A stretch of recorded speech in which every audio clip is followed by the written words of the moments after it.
Now the landscape was changing. It was a subtle change, hard to identify at first. The road was narrower and bumpy, apparently no longer tended by road crews. It was harder suddenly to balance on the bike as the front wheel wobbled over stones and ruts. One night, Jonas fell when the bike jolted to a sudden stop against a rock.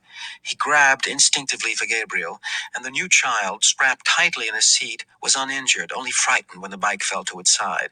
But Jonas's ankle was twisted, and his knees were scraped and raw, blood seeping through his torn trousers. Painfully, he righted himself on the bike and reassured Gabe.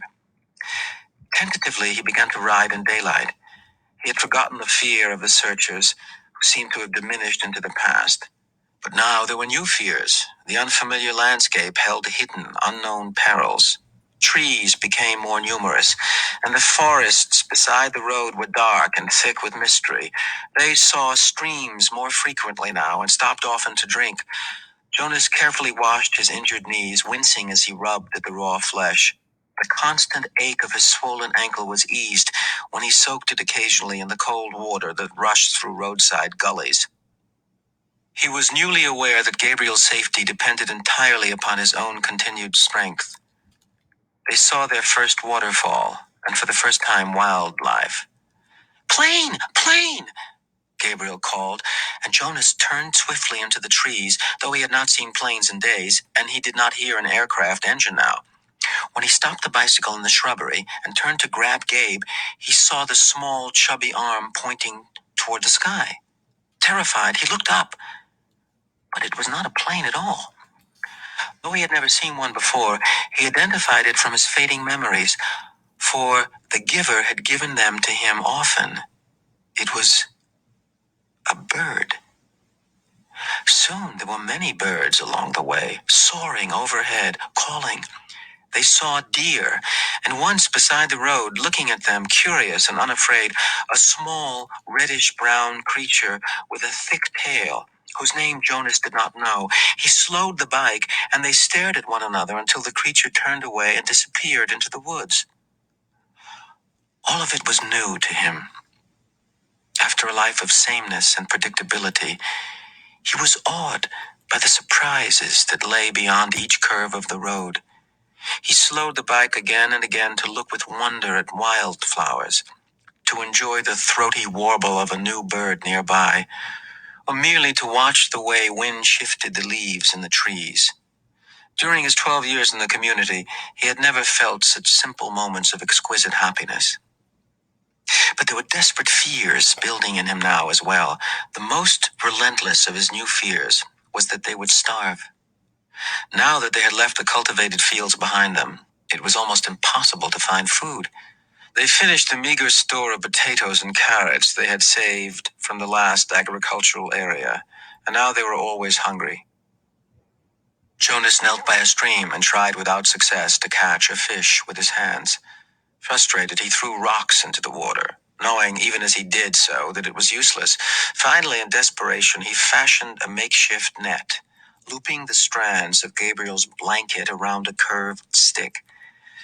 After countless tries, the net yielded 2 flopping silvery fish. Methodically, Jonas hacked them to pieces with a sharp rock and fed the raw shreds to himself and to Gabriel. They ate some berries and tried without success to catch a bird. At night, while Gabriel slept beside him, Jonas lay awake, tortured by hunger, and remembered his life in the community where meals were delivered to each dwelling every day.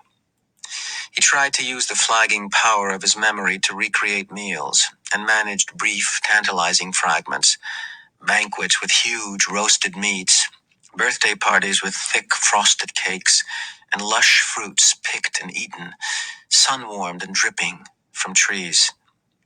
But when the memory glimpses subsided, he was left with annoying, painful emptiness.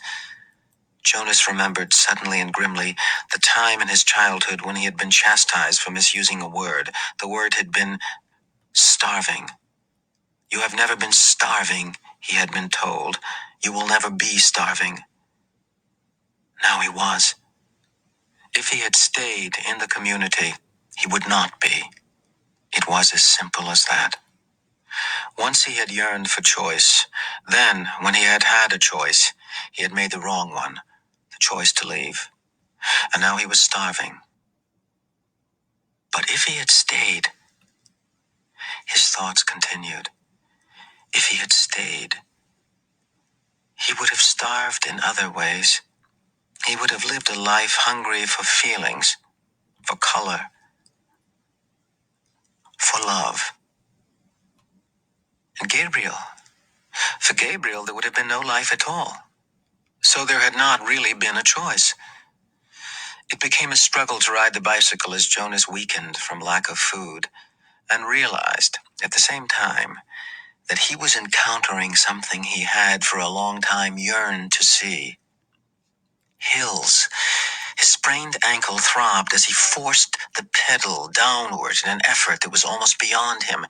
And the weather was changing. It rained for 2 days. Jonas had never seen rain, though he had experienced it often in the memories. He had liked those rains, enjoyed the new feeling of it. But this was different. He and Gabriel became cold and wet, and it was hard to get dry, even when sunshine occasionally followed. Gabriel had not cried during the long, frightening journey. Now he did.